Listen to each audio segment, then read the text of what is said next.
যখন ডাইনোসররা পৃথিবী থেকে শেষ হয়ে গিয়েছিল তখন একটি অ্যাস্ট্রয়েড বা গ্রহাণুর আঘাত লেগেছিল। এটা তো আপনারা জানেন, কিন্তু সেই অ্যাস্ট্রয়েডটি ছিল মাত্র 10 কিলোমিটার। সেই পৃথিবীর মাত্র একটি পয়েন্টে আঘাত করেছিল, মেক্সিকোর কাছে চিকসুর কেটারে, যেখানে আজও আপনি সেই ঐতিহাসিক গর্ত দেখতে পাবেন। কিন্তু প্রশ্ন হলো, পৃথিবী তো গোল, তাহলে এক জায়গায় আঘাত করার ফলে পৃথিবীর অন্য প্রান্তে ডাইনোসররা কিভাবে মারা গেল? দেখুন, সংঘর্ষের সাথে সাথে কিন্তু ডাইনোসররা শেষ হয়ে যায়নি, তারপরেও তারা বেঁচে ছিল। মাত্র 10 কিলোমিটার লম্বা অ্যাস্ট্রয়েড এত ক্ষমতা নেই যে সে এক নিমিষে পৃথিবীর সব প্রাণী শেষ করে দেবে।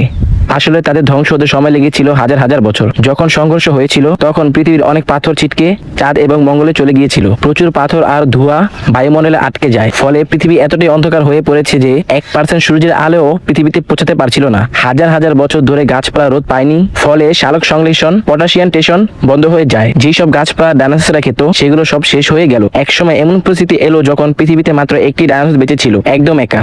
আর কয়েক মাসের মধ্যে সেটিও মারা গেল। মানুষের তৈরি নিউক্লিয়ার বম তো কিছুই না, এটি ছিল মহাবিশ্বের একটি ন্যাচারাল নিউক্লিয়ার বম।